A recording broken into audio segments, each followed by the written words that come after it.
Hello friends, welcome back to ManpreetRN Talks. So in this video, we will discuss top cardiac drugs that you need to know for the NCLEX exam. So this video is must watch. So we are going to divide into top cardiac drugs. So from digoxin to beta blockers, AC inhibitor to anticoagulants. I will break down each drugs with easy mnemonics, exam tips, and real nursing scenarios so you can remember them under pressure.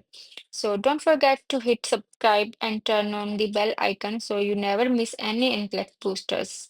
So let's make cardiac pharmacology simple, usual, and unforgettable. Right now, right here on the Manpreet RN Talks. So let's get started. So starting from first, cardiac glycosides. For example, digoxin, and trade name is like you can see in the market is available in lanopsin. So its uses in heart failure, so improve cardiac output and arterial fibrillation, slow ventricular rate. So mode of action, it increases contractility of the heart. So, for example, you can remember it like digoxin, deep contraction into the heart.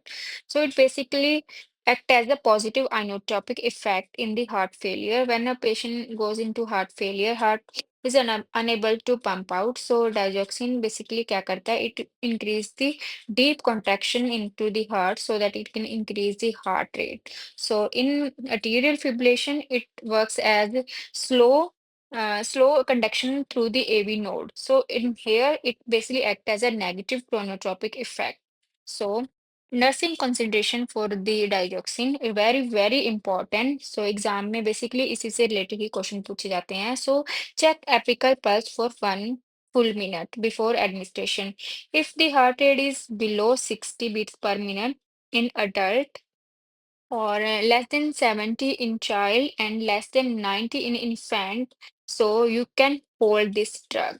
So a second is monitor digoxin level. So therapeutic level for digoxin is 0.5 to 2 nanogram per milliliter. So you can remember the therapeutic range. If it is increases, so you can hold the drug and notify the healthcare provider.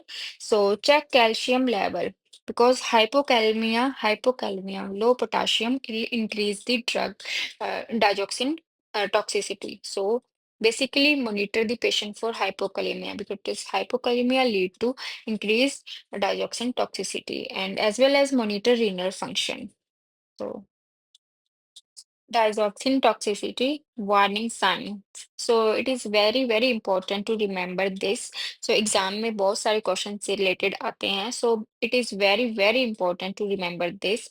So early signs as all drugs toxicity have like nausea, vomiting, loss of appetite, fatigue or weakness, bradycardia.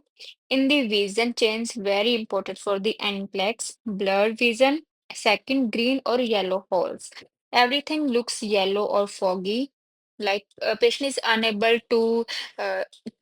unable to read the newspaper, like and he or she feels like foggy and blurry vision. So it's classical exam question clue. So if the patient in the exam question is asked about patient is taking digoxin and he's unable to read the news or read the lines. So you can remember if a patient is on digoxin, it may have digoxin toxicity. So, and the severe sign, for example, cardiac arrhythmia or even can heart block or confusion or delirium. And risk factor for the toxicity, as I have discussed above, like hypokalemia, very, very important, renal failures, and elderly age. And if a patient is taking loop diuretics like furosemide, because furosemide loop diuretics lead to hypokalemia, and hypokalemia leads to digoxin drug toxicity. So it basically very, very important for exam point of view. So antidote for the digoxin, it's a digoxin immune fab. So it is used in life-threatening condition, like when the patient is a severe digoxin toxicity, we can give antidote digoxin immune fab. For example, name is Digibind. So NCLEX nursing priority here is before giving digoxin, you can remember 4 points. Always check apical pulse for 1 full minute. If it is less than 60 in the adults, so hold this drug. Monitor serum potassium level and watch for digoxin toxic symptoms. So that's all about digoxin. So, for example, as a question, patient on digoxin and furosemide reports nausea and blurred vision. What should the nurse do first? So, answer, hold the digoxin, notify the healthcare provider, and suspected that is toxicity due to low potassium level. So, it is classical symptom.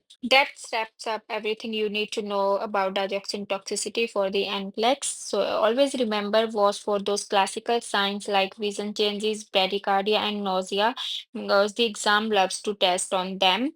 So if you found this helpful, give it a thumbs up, share with your net friends, and subscribe for more NCLEX prep videos. Thanks for watching ManpreetRN Talks. Stay confident, stay caring, and keep learning.